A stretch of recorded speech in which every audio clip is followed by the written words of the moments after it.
Alright, so I'm going to finish chapter 1 and then I'll start chapter 2. She marched through the house and up the stairs with her sister in tow. At the top of the stairs, they found a long hallway with 5 closed doors, 2 on each side and 1 at the end of the hallway. Sabrina yanked on the closest one, but it was locked tight. She turned and tried the door behind her. It opened to a bedroom decorated with dozens of wooden tribal masks, wild-eyed and smiling hideously. 2 ancient swords were mounted on the wall alongside the masks, and there were pictures of Mrs. Grimm and her husband Basil everywhere. Like the ones downstairs, each photo was of a different part of the world. In one picture, Basil was standing at the top of an ancient stone temple. In another, the couple were guiding a gondola through what Sabrina guessed were Venetian canals. She closed the door, realizing that this had to be the old woman's room. She tried the next door. Inside, Mr. Canis sat cross-legged on the floor, his hands resting on his knees. Several candles lit the nearly empty room, illuminating its sparse furnishings and a small woven mat on the floor. There were no pictures or decorations at all.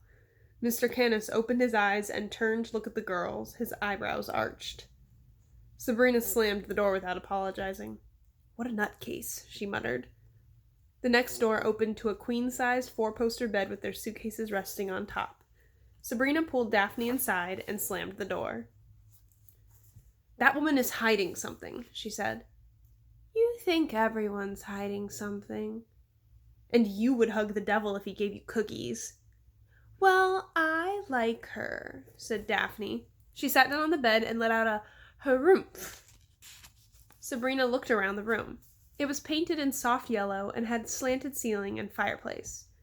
A red 10-speed bicycle sat in the corner, an old baseball mitt rested on a desk, and several model airplanes hung from the ceiling.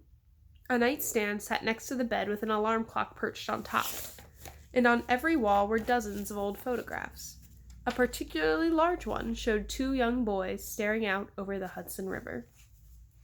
Sabrina went to the window and looked out at the porch roof below. She could probably jump off it and then to the ground, but Daphne might hurt herself.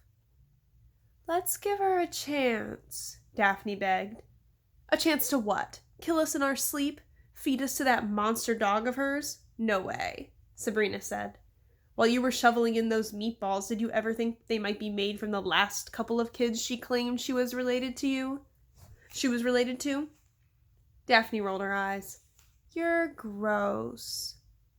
Suddenly, Sabrina heard a faint whistling sound, almost like a flute, coming from outside the window. She peered into the dark forest behind the house. At first she thought she had seen something or someone sitting in a tree, but when she rubbed her eyes for a clearer look, there was nothing there. Still, the music continued. "Where is that coming from?" she said. And, like an answer to her question, a little light flickered outside the window. Sabrina thought it was a lightning bug. It flew up to the window as if it was trying to get a better view of her. It was joined by another light, and the 2 danced around each other, zipping excitedly back and forth in the air. "Amazing," she said. Daphne rushed to the window. "They're so pretty," she whispered, as dozens more lights joined the original 2. Within seconds, there were almost 100 little lights blinking and flashing outside. Without thinking, Sabrina reached up and unlocked the window. She just wanted to get a closer look, maybe grab a couple to keep in a jar in the room. But as she undid the window's latch, the bedroom door blew open with a crash. Startled, the girl spun around and found Mr. Canis looming in the doorway. "Girls, you'll leave that window closed if you know what's good for you," he growled. Mr. Canis stomped across the room, pushed the girls aside, and locked the window. The little lights outside flew around, bouncing off the glass several times, and buzzed as if in protest. A moment later, they were gone, and the whistling sound faded away. Mr. Canis turned and stood over Sabrina. Sorry, I forgot to announce this is the beginning of chapter 2. "You are never to let anyone or anything inside this house," he said in a voice as low and scratchy as an angry dog's. "It was just some lightning bugs," said Sabrina. Her face was hot and red with shock. Who was this man to think he could tell her what to do? "No one comes inside this house. Do you understand what I have just asked of you?"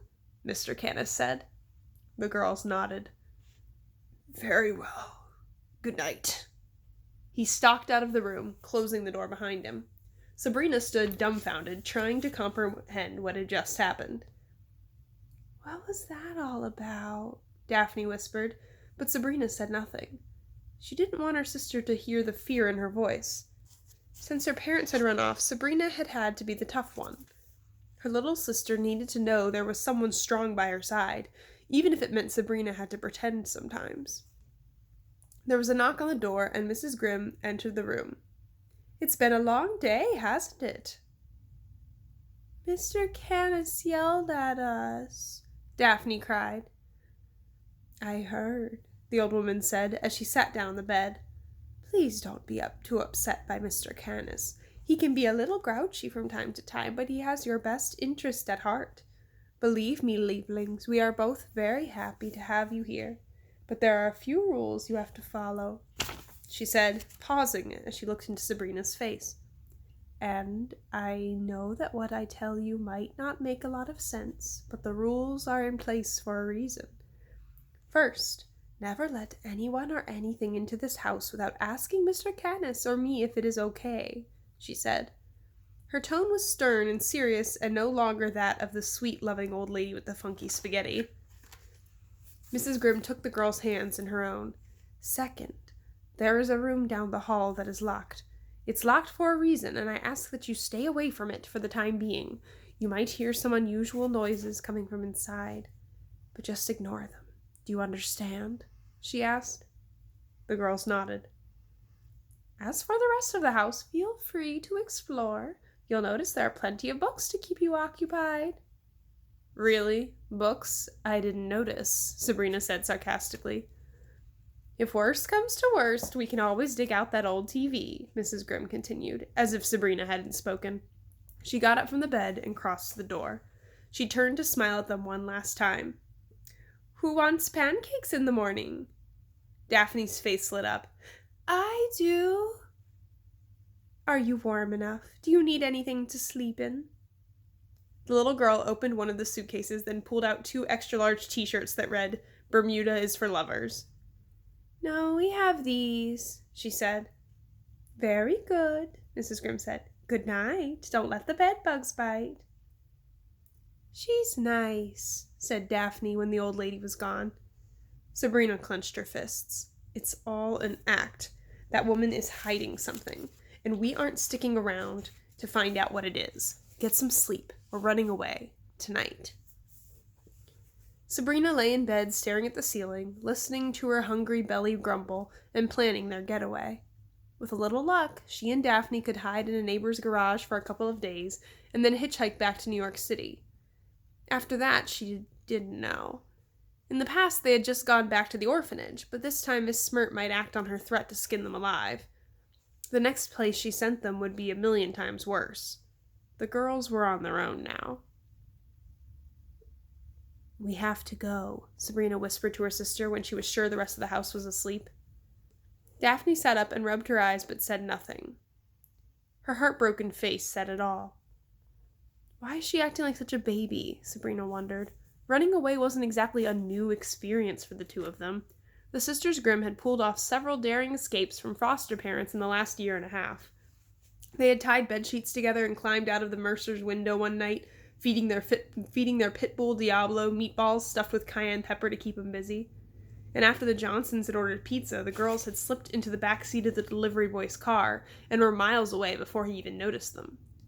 Mrs. Grimm was no different than any of the other lunatics they had run away from. Eventually, Daphne would understand. When they were dressed and packed, Sabrina slowly opened the door and looked out into the hallway. It was empty, and as the two girls crept out with their tiny suitcases, she used her skills to the fullest. They tiptoed down the stairs, being careful to step close to the wall to avoid making them creak. At the bottom, Sabrina slowly opened the closet door so the latch wouldn't click, and the stack of books inside wouldn't fall over and wake the house. She snatched their coats, and the girls put them on, then walked to the front door.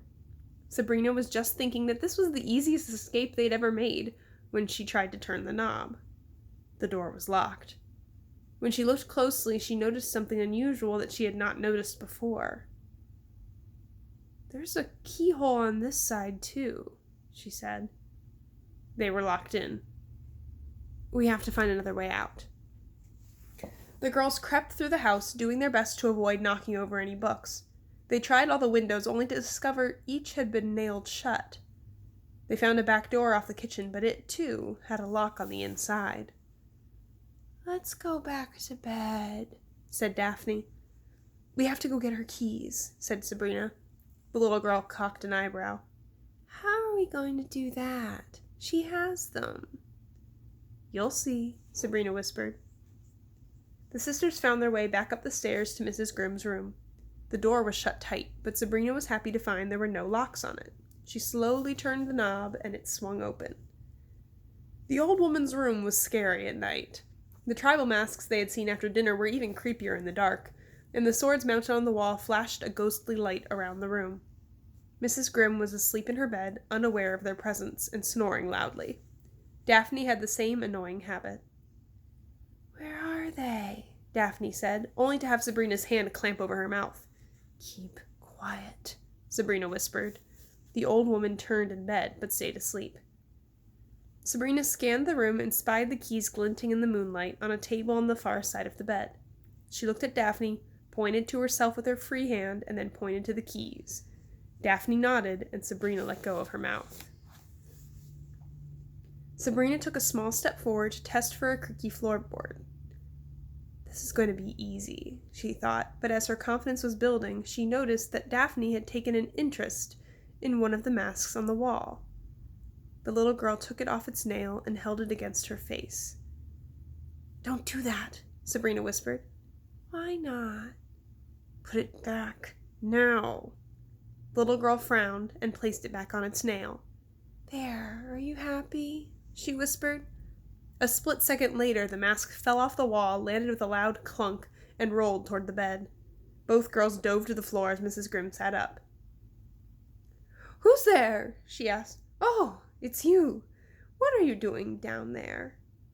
Sabrina was sure they had been caught, but the old woman leaned over, picked up the mask, and set it on the nightstand. I'll have Mr. Katniss give you a new nail tomorrow.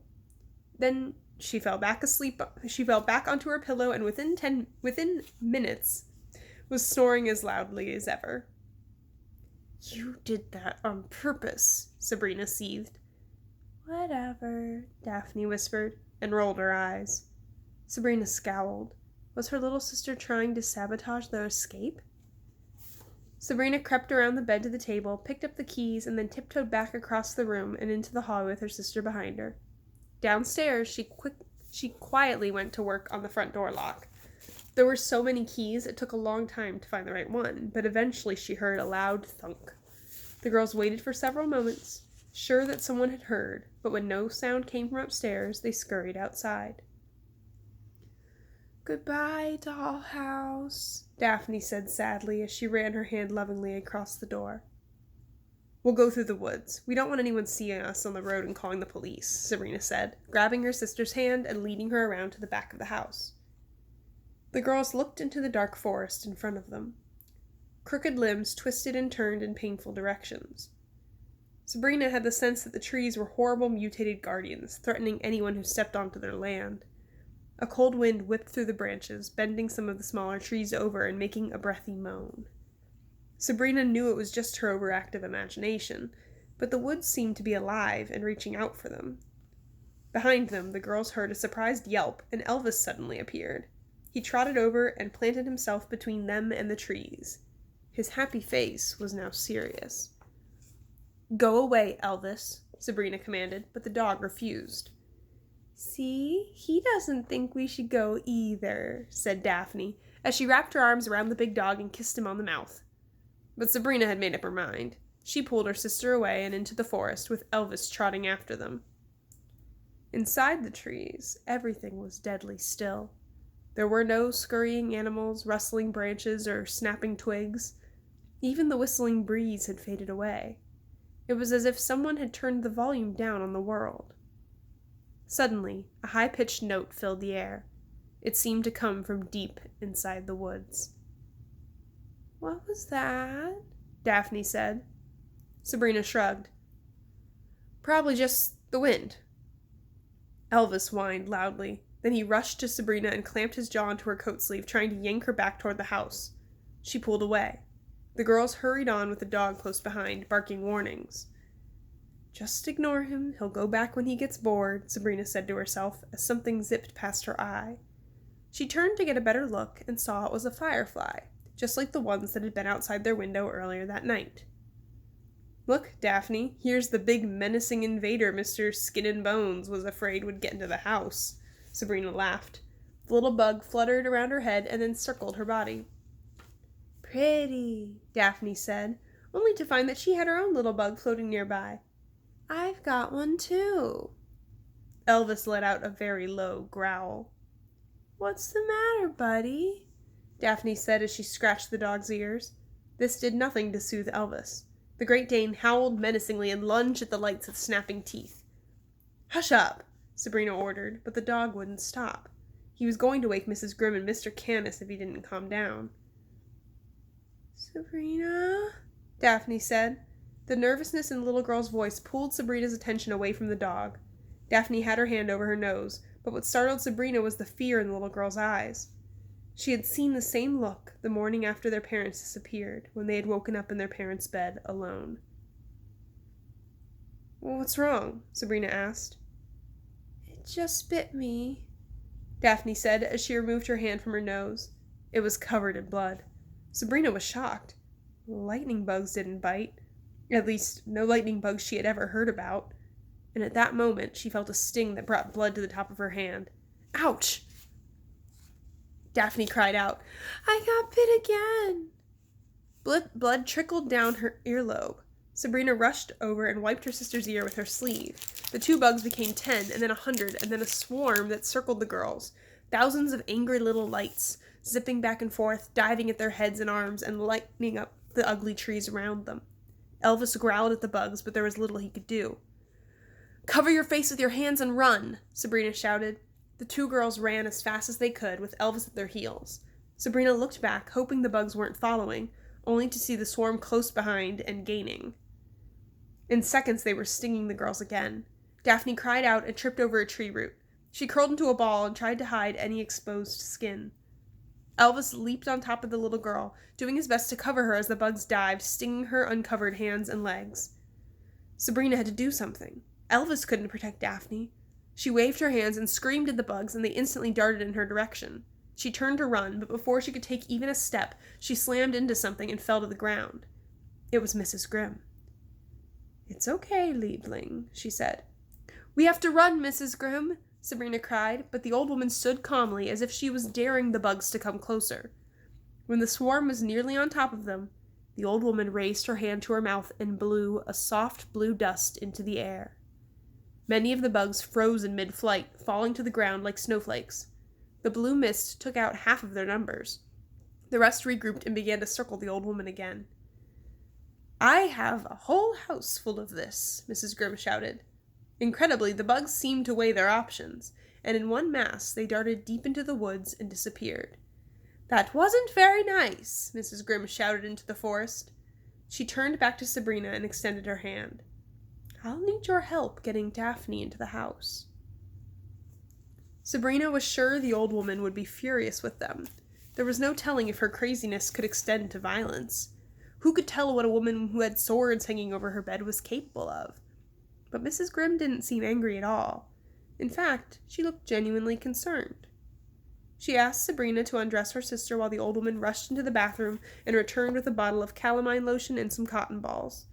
She applied the lotion to Daphne's stings and tucked the little girl into bed. She'll be fine in the morning, maybe itchy, but fine, said Mrs. Grimm, as she handed the calamine lotion to Sabrina. Pixies are harmless unless you are overwhelmed by them. Did you just say pixies? Sabrina asked, unsure if the old woman was joking. Mrs. Grimm wrapped her arms around her and gave her a big hug. Liebling, it's okay now. You can stop crying. Sabrina wiped her face and felt the tears on her hand. She hadn't known she was crying. In the morning, Sabrina was as hungry as she had ever been, but she was still not going to eat. She'd already looked like a crybaby in front of the old lady. She wasn't about to give up any more ground. By the time the girls heard Mrs. Grimm calling them for breakfast, Sabrina had spent 20 minutes trying to explain her philosophy to her sister. "You can stay up here if you want, but I'm starving," said Daphne. The idea of skipping a meal was beyond the little girl's imagination. "We are not eating that woman's food," Sabrina said, her stomach growling. "We can't let her think she's breaking us down. We have to stay strong." "I have an idea," Daphne said. "Why don't we have breakfast, eat her cookies, play with Elvis, and enjoy the bed? She'll think she's won us over, and then one day, when she least expects it, we'll be gone." Sabrina thought about her sister's plan. She had to admit, it was pretty good. She just wished Daphne hadn't sounded so sarcastic when she said it. The girls got dressed and walked tentatively into the hallway. As they approached the stairs, Sabrina heard something coming from the locked room across from Mrs. Grimm's. It sounded like a voice, but she couldn't be sure. She put her head to the door, and the noise stopped. "Did you hear someone talking in there?" Sabrina asked her sister. "It was my belly. It's screaming for breakfast." Daphne grabbed Sabrina's hand and dragged her downstairs to the dining room. Much to Sabrina's relief, creepy Mr. Canis was nowhere to be seen. After several moments, Mrs. Grimm came out of the kitchen with a big plate of pancakes. "I hope everyone likes flapjacks," she sang. "Yum," Daphne cheered as the old woman stacked 3 on her plate, along with a couple of sausage links, then turned to serve Sabrina, whose mouth was watering. Sabrina hadn't had pancakes since her parents disappeared. Her empty belly was telling her to seriously consider Daphne's plan. "Hold on, Lieblings, I forgot the syrup," Mrs. Grimm said, rushing back into the kitchen. As soon as she was gone, Daphne looked underneath her pancakes as if she were expecting a buried surprise. "They're just pancakes," she said. "You sound disappointed," Mrs. Grimm said, laughing as she returned with a large gravy boat. "Well, after last night's spaghetti, I thought maybe you cooked like that all the time," Daphne said wistfully. "Oh, Liebling, I do." The old woman tilted the gravy boat over Daphne's pancakes and a sticky, bright pink liquid bubbled out. To Sabrina, it looked like gelatin that hadn't had time to set. When Daphne saw it, her eyes grew as wide as the pancakes on her plate. "What's that?" she cried. "Try it," Mrs. Grimm said with a grin. Naturally, Daphne dug in, greedily wolfing down bite after bite. "It's delicious," she exclaimed with a mouthful of food. "It's a special recipe. It has marigolds in it." Mrs. Grimm proudly poured it onto Sabrina's pancakes before the girl had a chance to refuse. Sabrina looked down at the funky, fizzing sauce. It smelled faintly of peanut butter and mothballs, and Sabrina's stomach did a flip-flop in protest. She dropped her fork and pushed her plate away. Suddenly, there was a pounding from upstairs. "So, perhaps we should discuss last night's excitement," said Mrs. Grimm as she sat down at the table and tucked a napkin into the front of her bright green dress. She gazed across at Sabrina and arched a questioning eyebrow. "It wasn't my idea," Daphne said. Sabrina scowled at this betrayal. "Well, no harm done, no broken bones or anything," the old woman said. "Granny, you have some mean bugs in your yard," Daphne said as she poured more of the syrup on her breakfast. "I know, Liebling. They sure are mean." "What is that hammering?" asked Sabrina. "Mr. Canis is nailing your windows shut," Mrs. Grimm said as she took a bite of her breakfast. "What?" the girls said in shocked unison. "I can't take any chances that something could get into the house, or someone might try to get out," the old woman replied over the loud banging. "So, we're your prisoners?" Sabrina cried. "Oh, you're just like your Opa," Mrs. Grimm laughed. "What a flair for the dramatic. Let's put it behind us. Today's a new day with a new adventure. This morning I received a call. There's been an incident that requires our attention. How exciting. You two haven't even been here a full day yet, and already we're in the thick of it." "In the thick of what?" Daphne asked, as she placed a fat pat of green butter on her second stack of pancakes. You'll see. The old woman got up from her chair, went into the living room, and came back with several shopping bags. She placed them next to the table.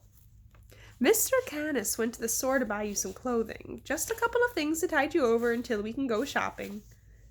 Sabrina looked in the bag. Inside were some of the strangest clothes she had ever seen. There were 2 pairs of bright blue pants that had little hearts and balloons sewn onto them. There were 2 identical sweatshirts that were as awful as the pants, bright orange with a monkey and a tree on the front. Underneath the monkey were printed the words, "Hang in there." "You expect us to wear these?" Sabrina moaned.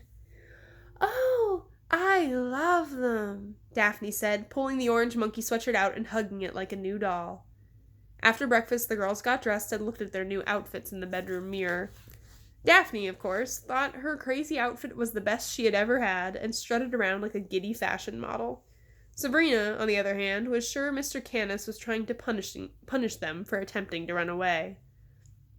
"Hurry, girls, we have to get going," Granny called. "I feel like a movie star," Daphne said as the girls hurried downstairs. "You look like a mental patient," Sabrina remarked. The sisters stood by the door, waiting for the old woman to collect her things. Mrs. Grimm rushed around the house, grabbing books off of shelves and from underneath the couch, creating a tornado of dust that followed her from room to room. When she had collected as many as she could carry, she handed them to Sabrina. "Almost ready," she sang as she rushed up the stairs. Sabrina looked down at the top book. It was entitled Fables and Folklore, the Complete Handbook. Before she could question the book's purpose, she heard the old woman pull out her keys and unlock the mysterious door upstairs. "She's going into her secret room," Sabrina whispered to her sister. Daphne's eyes widened and she bit the palm of her hand. For some reason, Daphne did this whenever she was overly excited, and though it embarrassed Sabrina, she let it pass. If she tried to curb all of Daphne's odd quirks, she would never get any sleep. "I wonder what's in there," Daphne whispered back. "That's probably where she keeps the bodies of all the other kids she's stolen from the orphanage." Daphne stuck out her tongue and gave her sister a raspberry. Sabrina had to admit she was curious about the room. Whenever she was told she couldn't do something, Sabrina found it was all she could think about doing. But the great thing about rules was that you could break them and drive adults crazy. "Do you hear that?" Daphne asked. "Yeah, she's talking to someone," Sabrina replied. "Probably Mr. Canis." Sabrina strained to hear the conversation, but before she could make out anything, she heard Mrs. Grimm leave the room, lock the door, and head back down the stairs. "Ladies, we're off," she said as she ushered them outside and went to work locking the front door. Then she knocked on the door 3 times, as she had the day before, but this time she said, "We'll be back." "Who are you talking to?" Sabrina asked. "The house," Mrs. Grimm replied, as if this were a perfectly natural thing to do. Daphne knocked on the door as well. "Goodbye, dollhouse," she said, causing her sister to sigh and roll her eyes. As they turned to go to the car, Sabrina looked up and nearly stumbled. Mr. Canis wasn't upstairs. He was standing on the path with Elvis at his side. He returned her stare with a look of slight contempt. His gaze unnerved the girl, but no more than the realization that Mrs. Grimm had been talking to herself in her secret room. "We're ready, Mr. Canis," Mrs. Grimm said, and he nodded. They all climbed into the squeaky car, including Elvis, who laid his huge body across the girls' laps. "Did you have a chat with our neighbor?" Mrs. Grimm asked Mr. Canis as they all buckled or tied themselves in. "We began a conversation," the old man grumbled, "but he can be stubborn." "Well, he'll get used to it eventually, I suppose," Mrs. Grimm replied.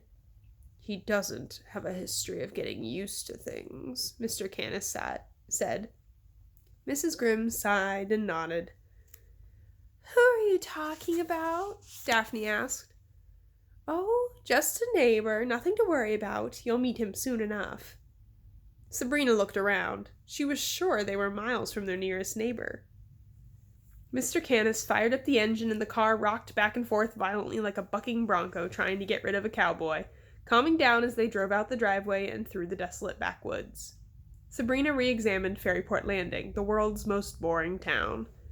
There was little obvious life, except an old dairy cow standing on the side of the road. Mrs. Grimm leaned over and honked, then waved wildly at the cow as they passed.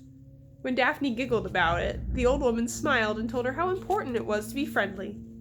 Meanwhile, Sabrina made the best of the trip by memorizing street names and calculating how long it would take to walk to the train station. They came to a mailbox with the name Appleby marked on it, and Mr. Canis turned the car down a long, leaf-covered driveway lined with ancient cedars, pines, and oaks. The car passed a tractor sitting alone on a little hill and pulled over into a clearing where a massive pile of wood and pipes and glass sat surrounded by yellow emergency tape. Mrs. Grimm looked at Mr. Canis and smiled. "Well, we haven't had to deal with something like this in a while, have we, Mr. Canis?" she asked. The old man shook his head and helped her out of the car. Once she got on her feet, Mrs. Grimm opened the back door, reached in, and scratched Elvis behind the ears. "Girls, do you mind if I borrow my boyfriend for a moment?" she asked as she winked at Daphne. The Great Dane crawled clumsily out of the car, stretched a little, and looked up at the old woman for instructions. She fumbled in her purse and took out a small piece of fabric that she held under the dog's nose. He sniffed it deeply, then rushed over to the huge pile of debris and began hunting through the rubble. "What are we doing here?" Sabrina asked. "We're investigating a crime, naturally," Mrs. Grimm said. "Are you a police officer or something?" asked Daphne. "Or something," the old woman said with a grin. "Why don't you get out and take a look around?" She walked away, apparently to snoop through the rubble. Having a 200-pound dog lie on her lap had given Sabrina a Charlie horse, so she and Daphne decided to get out and stretch their legs. "She talks to the house and cows and has all these crazy rules. Now she thinks she's Sherlock Holmes," Sabrina muttered. "Maybe it's a game," Daphne said. "I'm going to be a detective too. I'm going to be Scooby-Doo." Despite all of Sabrina's warnings, Daphne seemed to be having fun, something she hadn't had in nearly a year and a half. It was nice to see a smile on her sister's face and that old light in her eyes. It was the same look she used to have when their father would read them the Sunday comics or when their mother would let them invade her closet to play dress-up. Sabrina smiled and put her arm around the little girl's shoulders. She'd let her have her fun. Who knew how long it would last? Alright, this is still not actually the end of chapter 2, but this is a longer chapter than I thought, so I'm going to cut it off here, and I will read more of the next chapter for the beginning of next week.